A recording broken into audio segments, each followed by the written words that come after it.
Estregoneria ou estregueria é a mesma coisa? Não. Quais diferenças? Já fica nesse vídeo que eu vou te explicar certinho. Vou tentar simplificar o máximo que eu puder para vocês entenderem as diferenças, porque sim, existe diferença.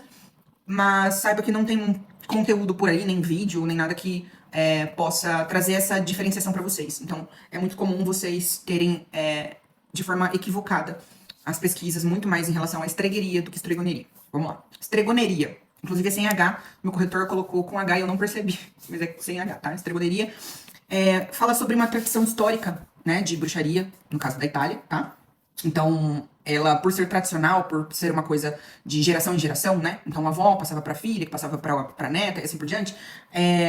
Você vai encontrar uma certa variação dessa bruxaria, de acordo com a região da Itália. Principalmente, até mesmo pela questão do norte da Itália, que é mais voltado ao meu lado da estregoneria, né? Ter práticas distintas do sul, por exemplo, né?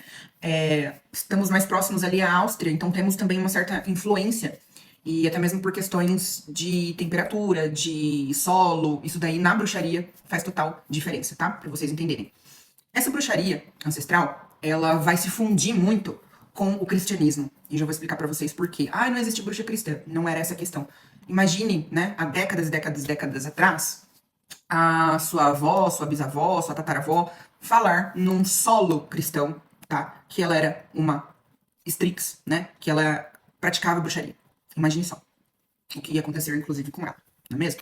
Então, como que eles faziam na estregoneria, que é essa prática ancestral, familiar, essa raiz da bruxaria? Eles utilizavam materiais do dia a dia, até para que ninguém soubesse que aquilo seria considerado uma bruxaria. Então, por exemplo, eu via muito minha avó utilizando agulha e linha. Ela falava, pega a linha vermelha, que eu vou fazer aqui pra pessoa parar de soluçar.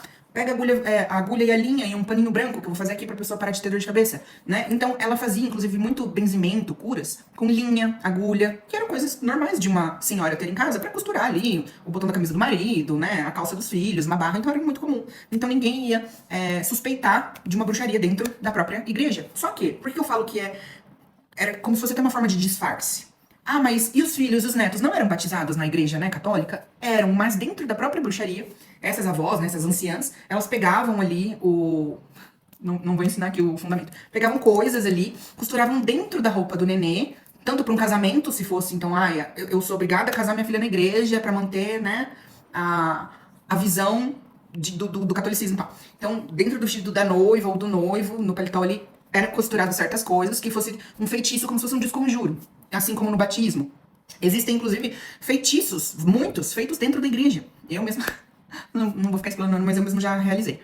Então, o próprio fato de você dar um nome, que isso daqui eu posso falar porque tá muito aqui na internet. O fato de você dar um nome, né, de uma pessoa viva para 7 igrejas diferentes, para rezar 7 missas, como se a pessoa tivesse morrido, é uma forma de bruxaria dentro da igreja. Não vou chamar cristã, né? Mas ali, dentro dessa energia cristã.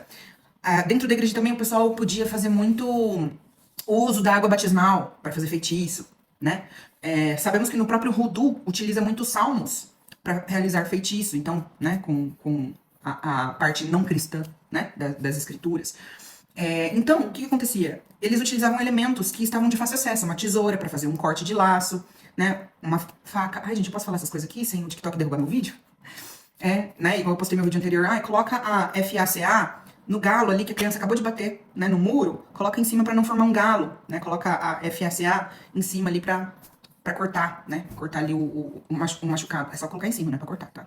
Então, existiam práticas com coisas do cotidiano, do dia a dia. O uso da chave, de uma linha de lã, de uma linha de algodão pura, né? Usavam muito isso, enterrar coisas, né? Como eu falei, por isso que depende muito do solo, da região, se é frio, se é calor, se é muita água, usar água de rio, usar água de mar, entende? Isso daí também pode variar muito. Mas, no geral, a estregoneria, ela não é uma religião, tá? Ela não é um contexto em que você precisa praticar coisas essencialmente pedindo para alguém, né? Pedindo para uma vertente, pedindo para um santo, pedindo para um anjo, pedindo para um daimon, pedindo para uma divindade, Hecate, não. Você conseguiria ali realizar conjuros, rezas, coisas magísticas ali, com elementos naturais, com elementos do dia a dia, igual eu coloquei também no outro vídeo. Pra você não mexer com cartas, eu tenho aqui, igual eu falei pra vocês que eu herdei da minha avó, a carta tradicional, porque todo mundo pode achar que você só tá usando pra jogar um buraco, pra jogar, né, um baralho normal, mas você pode usar como um oráculo. Você pode, ou seja, tudo disfarçado. Você pode usar uma bacia d'água com uma vela, né? Seromancia para você realizar um oráculo. Uma bacia com água e óleo para ver se você foi demandado ou se tinha mal olhado, enfim. Agora, tá, você falou bastante da estregoneria. E a estregueria? A estregueria, ela é uma vertente mais moderna, né? É um movimento mais moderno. Eu não vou lembrar o nome e nem a data, que eu sou muito ruim de nome e data, de um cara, né, norte-americano lá, que ele deu uma modernizada nisso daí, querendo introduzir, então, né, nesse movimento, práticas dessa magia italiana, né, da estregoneria, dentro de um movimento mais moderno. E aí sim, com H, chamado estregueria. Então, se você for pra Itália e você falar que você pratica estregueria, ninguém vai saber do que você tá falando. Lá é estregoneria. Então, ele vai validar mais esse movimento fora da Itália, tá? E é como se fosse uma bruxaria ítalo-americana, como eles dizem, né? Então, ela é mais hereditária, num contexto mais neopagão moderno, tá? É uma coisa que você já tem, por exemplo, Dianos, Lutífero, né? Lúcifer e Diana, como seus deuses ali dos panteões e tal. Você já tem uma certa um certo culto, uma certa religiosidade, tá? Sem, como eu falei, essas amarras de você ter que se esconder também, inclusive. Inclusive, só pra clarificar pra vocês que eu esqueci de falar, estregoneria vem da palavra strix, que significa coruja. Que se você, né, já estudou sobre isso, você pode ver até em livros que essa coruja, ela era um ser mitológico que eles falavam que entrava nas casas das pessoas, principalmente para consumir crianças, aquele líquido vermelho, né? E ele era tipo um disfarce dessas corujas, dessas bruxas, né? Aladas. E pra quem estudou, o Strix também está relacionado a Lilith, mas daí é um outro vídeo, porque fica muito, muito longo esse vídeo.